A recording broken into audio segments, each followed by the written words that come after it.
primeiro passo é o professor entender o que se pode fazer na internet, o que é uma rede social. Tem muitos professores que têm uma certa reserva com a internet, com o que se faz lá. E o professor tem que saber, como que se vivencia as experiências que você tem na internet para poder educar os jovens, né? Eu acho que é um caminho, de certa forma, inevitável com que o processo educacional adote essas ferramentas novas de tecnologia de informação e comunicação.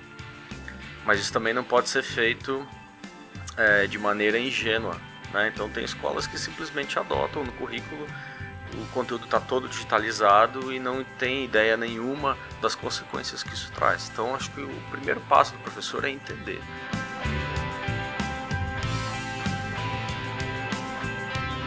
O crime mais cometido no Brasil pela internet é calúnia e difamação. Então as pessoas não sabem se portar, não tem etiqueta, né, que é uma palavra assim sofisticada para esse problema, mas as pessoas não têm noção que elas conseguem, elas não podem criar um blog para ofender alguém. Elas não podem sair no Twitter xingando as outras pessoas. A gente tem um caso no ano passado, se não me engano, que o Corinthians perdeu um jogo da Copa do Brasil para o time do Ceará. E teve uma menina que começou a xingar, né? E a Polícia Federal foi atrás dela, né? Porque ela simplesmente não pode começar a discriminar as pessoas porque o time dela perdeu.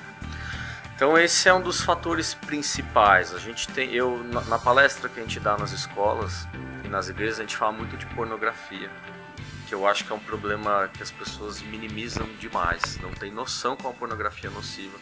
Nós falamos, a internet transformou a indústria da pornografia. Hoje a pornografia é anônima, a pornografia é barata, não custa nada, a pornografia está em todo lugar. A internet transformou a indústria da pornografia na segunda maior indústria do mundo, depois da indústria de armas.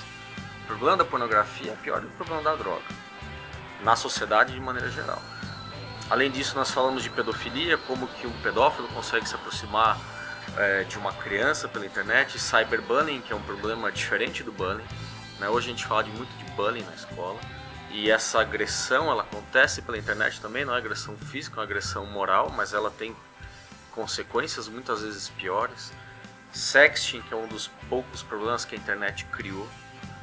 Então são vários problemas mesmo. Tem um professor da USP chamado Waldemar Setzer, que nós citamos muito na palestra, e ele tem um estudo sobre o uso excessivo de equipamentos eletrônicos por crianças, jovens e adultos, e ele lista 19 problemas, desde vício, consumismo, né, problemas na educação, até esses problemas que eu já citei.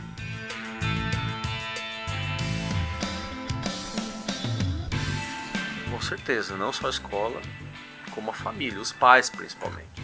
Eu acho que toda a responsabilidade da educação dos filhos recai primeiro sobre os pais, nunca sobre a escola. A escola tem o papel de auxiliar os pais, mas o verdadeiro responsável é o pai sobre isso. Então os pais e a escola têm que estar atentos a isso, né? Os pais, no momento certo, a criança deve usar, deve aprender a fazer buscas de maneira segura, filtrar o conteúdo, né? O que pode ser feito, o que não pode, o que pode ser postado ou não. Eu acho que isso é uma das responsabilidades da escola também.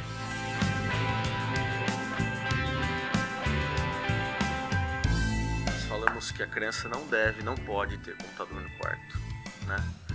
Existe um problema quando a pessoa usa o computador de maneira anônima, ou seja, no quarto trancado. Se a pessoa está no quarto trancado, ela se sente anônima e desinibida, e ela tem um comportamento diferente do que ela teria se o computador estivesse na sala, como assistindo TV do lado. Isso por si só impede uma série de comportamentos que a criança poderia ter, ou que o jovem poderia ter.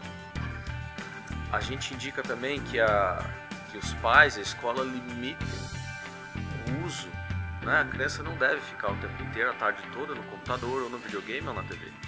Isso tem que ser limitado. E para você limitar, você tem que propor outras coisas, né?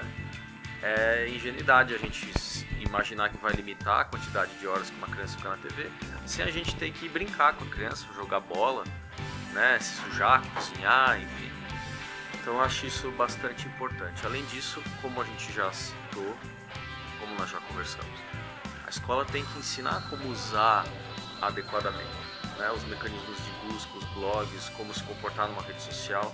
Poucos pais sabem que quando os filhos deles forem procurar emprego, empregador deles vai procurar informações sobre essas pessoas. 70% das pessoas que trabalham com recrutamento e seleção fazem isso hoje. E aí vão ver se a pessoa gosta mais do já faltou o trabalho para ir no time, no jogo de futebol, por exemplo, porque as pessoas de própria vontade postam isso numa rede social, né? Se odeiam um determinado partido ou amam, enfim, tudo isso vai ser levado em consideração. As pessoas quando usam redes sociais falam muito da vida delas, e o resultado disso é que tanto a pessoa que trabalha com recrutamento e seleção quanto os sites como o Facebook, eles conseguem traçar um perfil da pessoa, de quem ela é.